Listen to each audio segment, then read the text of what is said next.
So we've traced the mystery of the origin of this bizarre arranged marriage between corporate America and a woke movement that you would think of as normally in tension with corporate America and its goals. But in the aftermath of the 2008 financial crisis, you had some strange things happen in this country. And one of them was that two strange bedfellows got in bed. They each got something out of the trade. And even though they probably didn't really love each other, they nonetheless engaged in an act of mutual prostitution that gave rise to this new woke industrial complex in America that is far more insidious than just big government alone through the front door, engaging in a trampling on individual rights in the 1980 version of the plot. There's something altogether different going on today. And I think that there's a little bit of a mystery beneath it where if you scratch the surface, it starts to make a little bit more sense. But on the face of it is, I think, the cultural mystery of our generation. And so today we have two foot soldiers, I would say, in the fight back against that trend in corporate America who have been leaders in their own right, who I've gotten to know pretty well over the last year. Kenny Zhu, who's author of his great book. Actually, it's how I first got to know Kenny, An Inconvenient Minority, who's with us today. Someone I've gotten to know more recently, Nick Williams, who's a friend of Kenny's as well, who's actually worked at one of the companies that Kenny has actually highlighted in his work. And we'll get right into it, guys, in terms of, we'll start with your experience, maybe with you, Nick, talking about what you faced at American Express as an example of this broader trend of a politicization of corporate America that befuddles a lot of people, consumers, employees, et cetera, but now has become the new norm in America. It's hard to think about in the abstract. I mean, I've written books and whatnot about it, but you've seen an element of that in a very first personal way. So why don't you tell us about it and, what animates your new mission now? And then the three of us, why don't we just get into a chat and let loose a little bit? Yeah, well, thanks, Vivek. I appreciate the opportunity to be here. And I'll tell you, growing up in Iowa and, being a guy that was kind of just taught to stay in line and don't get out of line and, keep your thoughts to yourself. You don't have to raise a lot of eyebrows. It's kind of how I lived life up until the last few years, where all of a sudden I realized that as I looked out, a lot of folks that represented my political affiliation were doing the same thing. They had a thought, but they stayed quiet. And, I had to make the hard decision when I was forced to exit American Express. Am I going to take the money, which went up 3 times before I finally got it across, you can't buy my silence, or am I going to fight? And am I going to bear the cross? And am I going to take on the voice of those who aren't in a position to be a voice, or are right now are too weak, who hopefully will become stronger to be the voice? And I'd say that's what I'm most happy about in linking arms with Color Us United and launching the unamericanexpress.com website, where people can have a platform to have their voice heard, whether they want to sign their name or not. They can tell their story. And I was empowered by all of the stories that have flooded in from the Fortune 500. At first I thought this was just a big bank issue, as I'm trying to be recruited by all the other banks when they find I'm on the market. And it's like, well, the answer is no, no, no, no. You all are a violator of what happened to me. I realize my eyes are open, and I guess I never thought that something like this could happen to me. It bothers me that I was naive. I feel like I'm this guy from Iowa who has never been sued and never sued anybody. And all of a sudden, something like this could happen to me. I could be pushed out the door. There could be 13 lawyers retained to fabricate a story so that I'm confused what even happened to me, and so I've spent I prayed on it with my wife and my kids, and I've educated my kids as well, my 4 children, including the 7-year-old, of why it's important to have your voice, why it's important to speak for what you believe, why it's important to not be silenced, and that's what this country was built upon. So I wanted to step in because I'm president of Color Us United, and we're the group that is fighting Amex's woke policies. Yep. And that's actually how we discovered Nick. And just to give people who don't know Nick's story at all, what happened to Nick.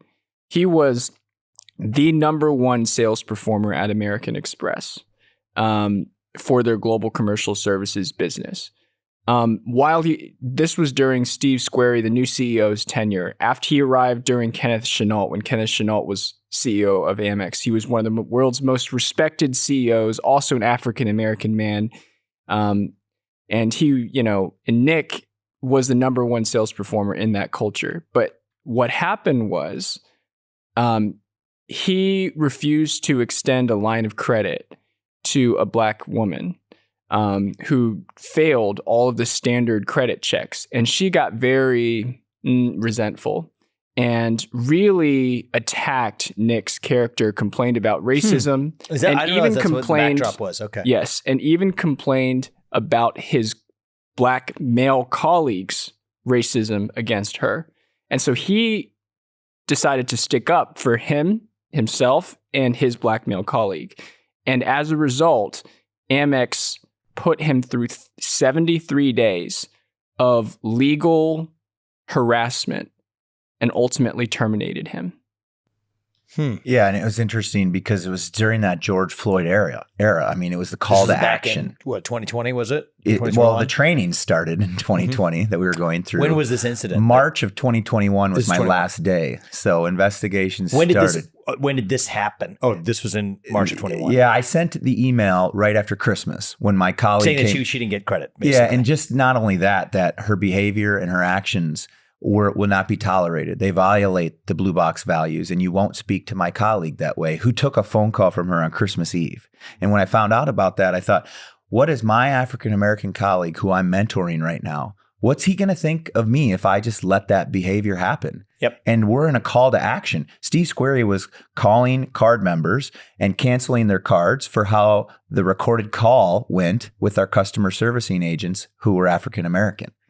And so there was a big call to action. As in if a customer was on the phone, needing help with their card and speaking in a manner that was not appropriate or in a tone or upsetting to the employee, American Express would call that card member up and cancel their card as a result of that. The action we were taking to back our black colleagues. Not all of our colleagues. It was our black colleagues at the specific. time. Specific. Interesting. And that's how the banners of their trainings read, backing our black colleagues. And so I have no problem with that. You know, I have a multiracial family. I was raised that a rainbow needs all its colors. Ken Chenault's diverse company attracted me to American Express at the beginning. So I had no problem with that. And as a matter of fact, the woman who I refused service to, I didn't even know the color of her skin because she never turned the camera on in the era of Zoom calls. So I didn't know any of this. And again, what really happened is hard because these companies spent a lot of money to confuse the employee of what actually happened. Mm-hmm. And I have spent a lot of my own personal money in legal fees to actually understand what has actually happened to me, what did happen to me. But day one, if you would have asked me in March of 2021, when I lost my job, what happened? No clue. You know, I didn't understand. I was being made to believe something else, you know, but obviously all of this is happening. So the sequence of events was basically she was denied credit by what would your subordinate's name? What would the name of his title be? Our risk and underwriting. Risk and underwriting. You know, they told me no. For a loan. You need more. For a loan. Yeah. Like maybe start with your business matching the address and having that same thing on your utility bill. Like that's a great place to start. And so all those boxes, red flags were apparent. She was denied credit. And then she complained to one of your superiors that it was the result of racism.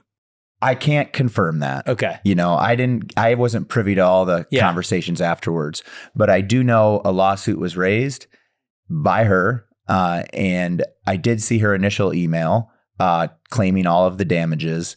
And I do know that it never showed up after that. It just magically went away.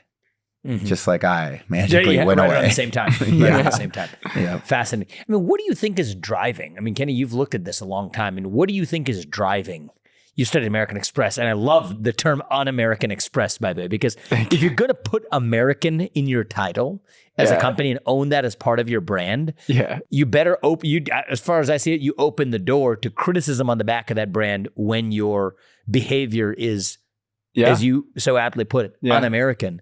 Like, what do you think drove this? I mean, it is a pretty mysterious thing to say that we want to be a company that competes in the market, that makes loans in a competitive way, but then says for this particular racial objective, if you don't relax your standards and somebody's dissatisfied, we're going to sacrifice you as a sacrificial pawn. And when it comes to our employees, we're only going to back our black employees. What's going on there? What's the essence of it? Yeah. And by the way, if you want to hear more of Nick's story, you should go to unamericanexpress.com and you can see all of the evidence that we put out showing Amex did things like give a 15% bonus for firing white males from their company and hiring POC, minorities and people of color. So that's on their documents. We have it. It's on unamericanexpress.com. But here's what I think happened. And I spent a long time piecing together what happened at American Express. American Express has been under these federal regulations, under several investigations. This is just one Wall Street Journal article about an investigation that the federal government has conducted against American Express for extending tax breaks to individuals sort of misleadingly. And there are 3 more investigations that American Express is undergoing. And this falls in line with what you talk about, Vivek, which is they need to find some way to protect their hide and look good and to say to the federal government, well, we're doing something. We're doing something to be socially just, so that the federal government could relax some of their charges against them. And the way that they decided to do it was to go woke. Steve Squeri made a huge push to go woke. He even invited Khalil Muhammad, who was the grandson of Elijah Muhammad, who is an extremist. Racist, violent extremist. Right. Pro-violence extremist. Yes. To give a corporate speech at American Express on how capitalism was racist. And I assume he was paid to do it. Oh, and he was paid a ton of money. And we were all forced to sit through the training. Yeah, I can imagine or you that. can move along. Oh, totally. So you think that, but this is interesting because it is the woke Inc. thesis. I mean, that is the heart of the book. I don't think I covered American Express in my book, and you have exposed American Express like none other. But you think it's the classic case of they're on our backs. Classic critique comes from the left. Blow woke smoke to deflect accountability, cultivate the new persona. Yeah. You don't think it was like the personal values of the CEO so much. It was just kind of a naked, self-interested, cynical play here. And I want to add one other layer to this, which was after this tax break was pitched, what American Express CEOs and some of their top staff, CEO Steve Squeri, Anna Mars, Sean Hines, when was Chenault? When was he there? Until what year? I think it was around 2015. Oh, so he's been long gone. So he's just been bored. He was like chairman or something like that, or not? He was Steve Squeri. He was the CEO and chairman. I don't know. But did he stand? He's out of the picture. At this point. Out of the picture. Yeah, at this point, he's out of the picture. What they did after this story blew up on the Wall Street Journal was they actually fired most of their salesmen who were pitching this sort of illicit / misleading tax break. But what they didn't do was they didn't fire their top executives who authorized this tax break, who authorized these illegal plans. So in a way, they shifted the blame to the little guys. Classic move. They took all the credit and claimed blindness. How do you claim blindness, Steve Squeri, Anna Mars, to a product that's driving $6 billion of revenue? How do you not know about that? And also to the legal team at American Express, how does any product that's new to the market get approved without all the sign-offs? Everybody signs off on it. They know what it is. And then the training starts of what everybody is supposed to pitch. It was unprecedented times.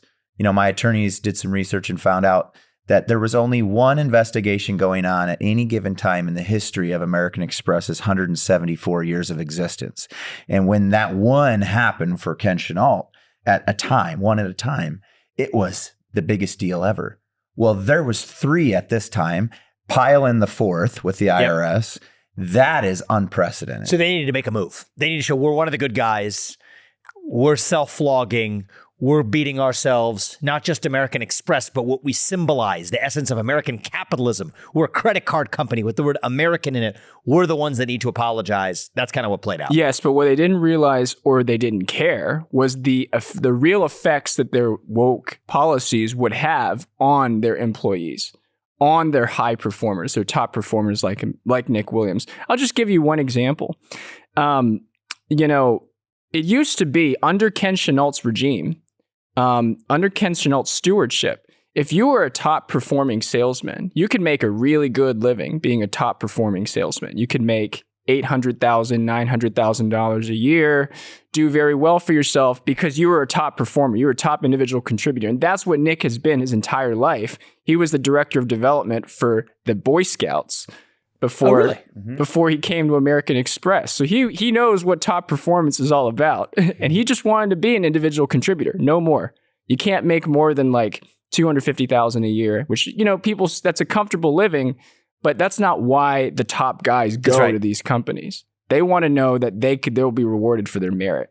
So it's changed now. Yeah. It's changed. There's the whole do structure they use changed. do they even use the word? Do they even use words like merit, or do they sort of pay homage to it, or is it more or less that's even out of the lexicon because it's so incompatible with the way the companies operate? That's now all gone. I bet you. It always one thing used to like be you a get thing. anti-meritocratic companies, you'll say merit enough times, but it's not this bad. It's just sort of like a dilute version, and then they're just sort of apologizing for it. But when you're behaving like this, I don't even think you can say the words because it's so antithetical to the way they're actually behaving.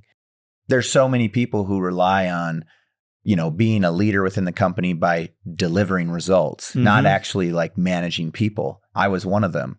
I was a catalyst for so many new, exciting things from my colleagues. I pushed them because of what I was delivering.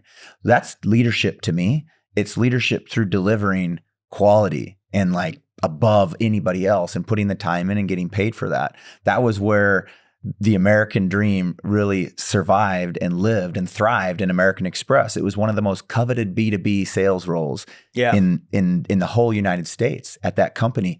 And talk about another book.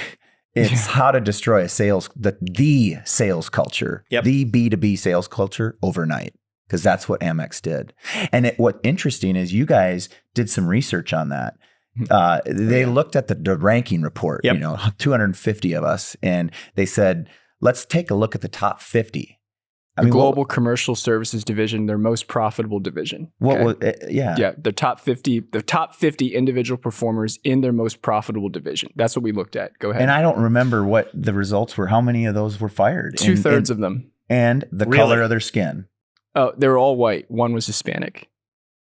It's unbelievable, right? You would think that this is a sort of civil rights violation. Now, the civil rights laws have been read in really perverse ways.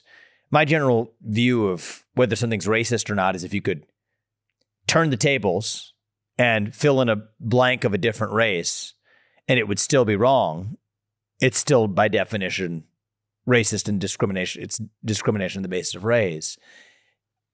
That's exactly what's happening here. You could turn the tables and imagine any other scenario where that would have been the basis for civil rights litigation. Now, and has American Express actually gotten sued on the back of this yet?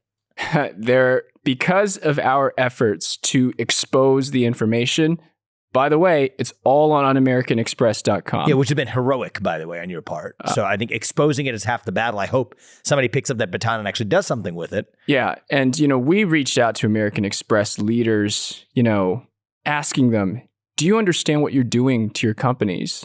And, the best they could come up with are some false statements they made on Fox News saying, our leadership bonuses are only awarded on the basis of leadership qualifications and individual performance and merit. They actually used the word merit when they responded to Fox News. Yeah.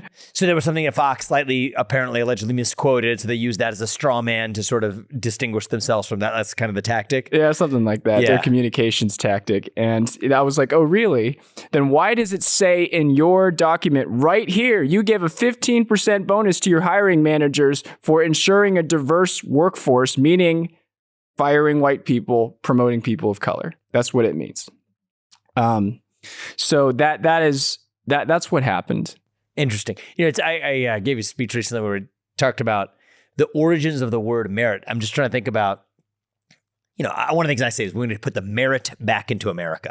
Okay. And so I'm a big believer in the idea that language teaches us a lot about truth. So I kind of was on a wild goose chase for figuring out whether the etymology of merit overlapped with the etymology of America. And initially I hit wall because merit has, one root, and America has a different root actually that dates back to Amerigo Vespucci, whose grandfather was actually who had his name derived from a word called Amalric.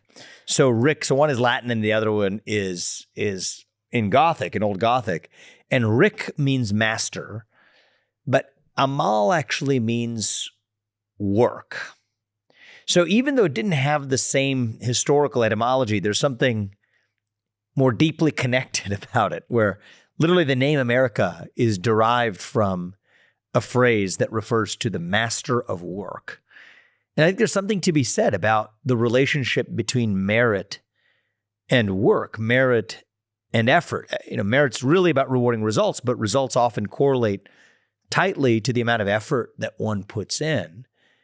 And it just makes me think about a case like this. I mean, what does that do to the culture of a workforce and a sales force? I'm curious how, you said you had a black colleague who's working with you who was on the front lines of this. Yeah. Like, what was his reaction to all of this? Well, it's interesting. I mean, he's been told how to react after they gave him my He's been job. reprogrammed. Yeah. After they gave him my job. Okay. I'm based in Des Moines, Iowa, in the capital of the state. And this employee is in Omaha, Nebraska, across the state line. How do you support small businesses as the extension of their finance team with working capital from Nebraska?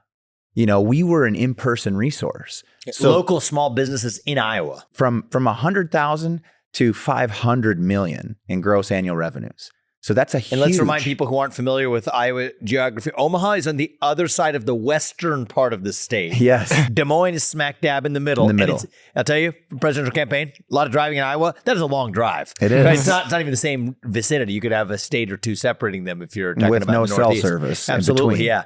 It's interesting. So, but what was his reaction? You think he's been reprogrammed? Yeah, he's been reprogrammed. Yeah. He was a great guy. That's the reason why I volunteered to be a mentor to him. There was many people that I was asked, well, why don't you lead this call, Nick? Why don't you tell people how you're doing this? I'll tell you why I'm not.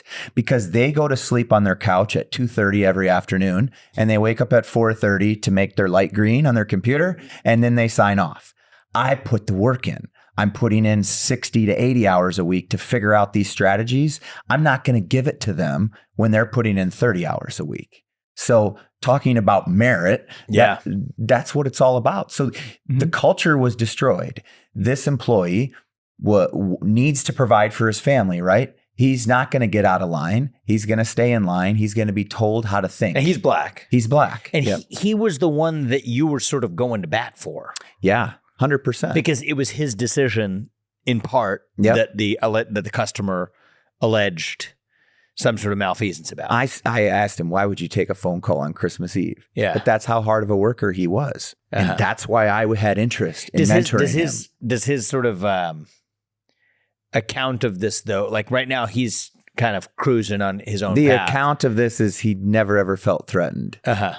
The most recent account. Yeah. So that's not the account he and I discussed before I sent the email where I was going to back my colleague. You get tough skin in sales. I can handle somebody speaking this way to me and Yeah. and I can deal with the emails. But you know what I've learned is, and I taught him this lesson before I sent the email, not every deal is a fit. Not every deal is worth the paycheck that comes with it, because this behavior doesn't go away. I mean, it I keeps wouldn't be getting shocked worse. if there was, there was the amount of money that if you put yourself in the hat of the company, let's say capital allocator, head of the division, CEO, whatever. Well, there's this much money we're going to pay to Nick. Nick, you got to shut up. Okay, well, we'll pay him 3x that. Nick, you got to shut up. Nick refused to shut up. Well, that's still my reservation price and my dollar value to make this go away. Let me just give a portion of that to this other guy, reprogram him. He's black. I'm back in black. And by the way, we can hang Nick out to dry. That seems like a reasonable thing to do. And I don't fault your colleague in any first personal sense. Most people probably behave the same way. Take a little extra cash, get on with the job, move ahead and say, maybe it wasn't as bad as I thought. Everyone goes home happy, except you're hanging out to dry. That seems like, and it's like the pawn sacrifice that is an easy one for corporate America to make. And you stay in the game and you stay in the hunt and you stay in your rung on the ladder where American Express and every other Fortune company wants you to be in that rung on the ladder to make the machine work. But the story that gets left behind is all of those who were silenced to not tell their story, who you destroyed their families, and you nearly could have wrecked. They could have had to sell their house. They could have not got married. They went on medications for the stress. All these stories exist from my 100+ colleagues who were, dismissed as a result of this. And Kenny, you probably have good perspective on this, from the book you wrote too, even in the college admissions setting. Oh yeah. But, do you think that I've got to think that this actually fosters racism? Anti-black racism in this country. Because you take somebody's job away, you take somebody's seat away from college, somebody who's worked hard, has good reason to believe they earned it, but then get fired, don't get that spot in college. I probably can't think of a more effective way to spawn vitriolic, virulent, toxic, anti-black racism across this country than to take something away from members of every other race on account of their skin color. I guess I can't imagine a world where this doesn't foster more anti-black racism. Nick and I discussed this before we came on this podcast, but I have two examples for that. One's in my book and one I just want to say right here. If you are mentoring a black colleague and everything like that, and you're doing it out of the goodness of your own heart, a minority colleague, black, female, minority, somebody, I get it. You do it out of the goodness of your own heart. You do it because you want to be part of the culture. And then people like Nick are made publicly within the company, hung out to dry because a black woman, sued him, and American Express took this woman's side without listening to Nick. And everybody knows Nick and the kind of performer that he was. And this guy is suddenly made an example in the company. Are you more or less likely to take that invitation to mentor your black colleague? You're less likely. Less likely. Absolutely. Because now you're afraid of the risk. Yeah. Yeah. And the whole thing is fostering them to think about them as my black colleague. Right. Right. Capital B black colleague. And that's the worst part, because remember what Nick's story was. I'm not going to mentor somebody who's going to put 30 hours a week of work, but his colleague who happened to be black put in 60 hours of work, and that's why Nick mentored him. And it's a shame because that's going to foster this new wave of anti-black racism, which in some ways we see in our country. Now, how does this remind you? You mostly focused on, you had a broader focus, but mostly focused on college admissions in your book. Actually, I quoted you in Nation of Victims in my second book. I thought some of the facts were so good. Talk to me a little bit about some of the parallels you see and what do you think is different in the corporate setting versus in the kind of affirmative action that we see in college admissions and what the impact has been on the Asian American community? That's a good question. So the other example I was going to bring up was about a Princeton professor who, because of racial preferences, was asked to take this math PhD, who was a black woman, who was good at math, but she just wasn't at that level, at that excellent level. And if you're going to take a math PhD at Princeton, you better be the top tier quality. Oh, absolutely. Yeah. Otherwise, you're going to struggle. Nash on down, exactly. Nash is the standard, right? So, and he describes her basically getting discouraged from the get-go because, yeah, should more people mentor her, pay attention to her? Yeah, but there's only so much you can do. You have to put in, you as that person still, if you're not at that level, if you're below that level, you're going to get left behind very quickly. And what happened was she got very discouraged and really lashed out at the system that accepted her, that tried to admit her without the requisite qualifications. And she became a net liability to Princeton even after she was gone. And so that's the issue. And it's not because she was a race of any kind. It's because we have a system right now that says, that basically denies merit and basically says, oh, everybody is equal. Everybody can be treated in the same way. No, that's not the case. There are top performers in this country. And what are you going to do? And there are lower performers. So what are you going to do? Are you going to handicap the top performers like Nick Williams to satisfy the lower performers or to make a so-called quote unquote inclusive culture? And unfortunately, that's what a lot of businesses in corporate America are doing. And that brings me to something that I wanted to say earlier, which is we're living in a system now, and this is a system. It's not systemic racism, but it is a system. We are living in a system where people are no longer being rewarded on their merit and their individual contributions, but are being rewarded on compliance. Compliance. Now, the only way you can get that $1 million salary at American Express is to go up the C-suite executive hierarchy, which is what? Compliance, administration. Those are the kinds of things. No longer are top individual performers who just want to be top individual performers rewarded. That's, if I had to distill the essence of what our culture is turning into, and it started at Ivy League colleges, and it's continuing on in corporate America, which is why you have to read my book, An Inconvenient Minority. It is a good book. Thank you. Yep. That's what it is. And I can remember a critical race theory training in the fourth quarter of 2020 that I sat through, appalled to hear this concept that if I'm in a team meeting, whether it be my local district team, a region, a national call, and I have a black colleague in that meeting with me, as a white male, as a white privileged male, I was told, you will not speak first when you have an idea. Your African-American colleague will get that chance to speak first, and then you can speak. And then be aware while you do of all of these microaggression behaviors of what you can and can't say in that meeting. It just feels like this is an assault on the American soul. I mean, we're in America, in this country, right? Either we or our parents or someone in our lineage, we left in another country, left comforts to come to this one, to pursue excellence, to be at the frontier, to be the pioneers. I mean, that is what the country is founded on. And now, for us to say that we're going to tame that spirit, we're going to stand down because the color of your skin and because you look at somebody else's color of their skin and anticipate something about their lived experience as opposed to the other kinds of experiences. Right. I don't know what they are. That's what we're going to do.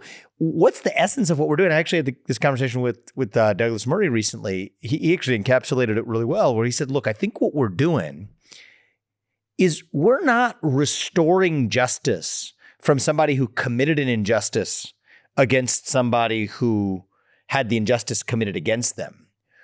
We're just taking people who look like someone who had something bad to happen to them and be rewarded at the expense of someone who looks like someone who once did something bad. I mean, that's effectively what this is, right? I mean, we don't know if they're your ancestors for all you know. Maybe your ancestors were people who were subjugated by somebody else in across some other ocean, somewhere else in some other century. What do we know? Maybe you don't know. You probably don't. I don't. But you look like somebody who at some point in time did something wrong. And that person, though you couldn't see them on the Zoom screen, apparently, it turns out if she had turned on the camera, looks like somebody who might have had something once done wrong to someone like her. And then we're making decisions in the present day of how we treat one another based on an optical artifice of something that may or may not have happened a long time ago. Seems like a formula for creating that exact social structure of racism once again that supposedly this was supposed to liberate us from. Yet here we are. There's a story of a female. She was a GM, got to the level of GM, and to everybody else, this means really nothing at the band levels at American Express, but been there, put the time in, 20 plus years. Folks said maybe she'll be the next CEO eventually of American Express on that path. Bled blue, drank the Kool-Aid. She was a leader, but what I loved about her is that she was fearless and she put the time and you could tell she worked and she would challenge the status quo. She would challenge ideas and she would put the time in to come up with her reasoning of why the challenge made sense. Well, she got a big promotion in the Phoenix branch and was welcoming everybody virtually, finding out a way to make her 1,000+ team feel good about her coming on to lead them. And one of the things her daughter asked her in the interview was to talk about the favorite doll of hers because she collected them when she traveled. Well, as she described this doll and why she loves it because of its hair, it ended up being the reason why she was fired. And that doll was African American, and she was her favorite doll in her collection. What I felt unbelievable. Wait. Why? Yeah. So very quickly, because that didn't make sense to me. So very quickly, as the video is pushed out to the new team, welcoming, this comment about the doll gets called into HR because it made someone feel uncomfortable that she would speak that way and talk about the doll's hair and call out that African American doll's hair and how it was. And you want to know where it gets better. 2 months after that, we're sitting in a training. And that was big news, right? I mean, there was messaging sent out about it. And everyone was shocked because that was the least racist person anybody know. Mentored many, many African Americans in her career. But what was crazy to me was we went through a training where this very, very dark-skinned woman was talking about her childhood growing up. And she described herself as the dark-skinned with nappy hair. And I thought, that's confusing to me. She's describing herself in exactly the way that this person, and I don't even think to that level of that's how she described her doll. But it was okay here for the whole company to hear in this mandated training, but not here. It ended her career. They'll get you for going and they'll get you for coming, in the sense that let's say it had been a white doll or whatever. Well, that wasn't very racially conscious of you. And so it goes you the other way. It goes back to these federal regulators. It does. It's okay until it's not okay what's going on inside American Express. And we're going to cover all the bones up and we're going to scapegoat a group of people and move on. And I love that the classic piece of that, you see this crop up so often, is some employee feels uncomfortable. I mean, you have a company with 100,000 plus employees, not everyone's going to agree with every decision. But when you retrofit it into these alleged civil rights allegations, then it changes the picture. So that's one of the things I've said I was going to do as president is let's make at least viewpoint expression a civil right in this country. Now, I'm skeptical of adding one more regulation onto what businesses already can and can't do. But what's actually happened in reality is that you take these protected classes. You mentioned compliance earlier, Kenny. Race, sex, sexual orientation, religion, national origin.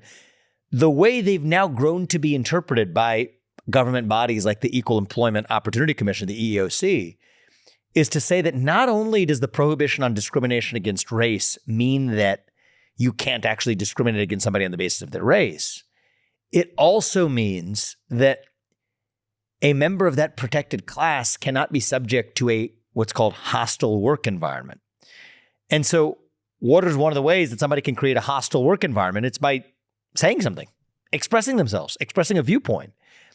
So ironically, these civil rights statutes, as broadly construed by the EEOC, created the very conditions for viewpoint discrimination while leaving political viewpoints themselves or viewpoints of any kind unprotected. So you can't have it both ways, right? Say that, okay, either you would let the market work and we're just going to be, this is the way I would like it, and we're colorblind and race and gender blind and everything else, applying principles of pure merit, how effective you are in advancing the mission. Or you apply those standards even-handedly to say that if you're going to say you can't fire somebody or deplatform somebody or whatever for black, gay, Muslim, Christian, Jewish, Hindu, whatever, then you shouldn't be able to fire somebody or deplatform somebody or punish somebody in the workforce just because they express a viewpoint that a member of a protected class disagrees with either. We got to apply the standards evenly. Well, in my opinion, you go ahead and implement that policy because as you implement that, you've talked about, and this is why you will make the next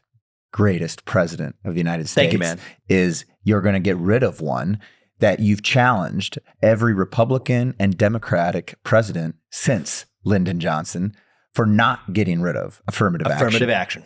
And that is why you will make a good president, because you're not seeing it as a left or a right issue. No. You're seeing it as an American issue. It's first principles. And that's what this stuff is. It's an American issue. It's taken the un-American spirit. And it really is. I mean, there's an anti-American strain in this country. Yeah. And the question isn't even, are you Republican or Democrat? Are you pro-American or are you anti-American? And if you're pro-American, you believe that you get ahead in this country, not on the color of your skin, but on the content of your character and contributions, full stop. Yeah. That is what it means to be American. And every president since Lyndon Johnson had a chance to take a pen, stroke of a pen, cross that out. I pushed Trump's people on this. Yeah. They said it's a political hill they didn't want to die on. There's something about this issue that makes it this, the sacred cow you can't touch. I disagree with that. I think if you have the courage to address that head on, you're actually going to liberate the country from the psychological slavery that we have since been shackled in. Yeah. Can I give you the last word? That's great. And really, also remember how much we have done and tried to do as a country to help minorities in our country. And actually, I am writing a new book. And my next book, actually, we're signed to the same publisher, Vivek.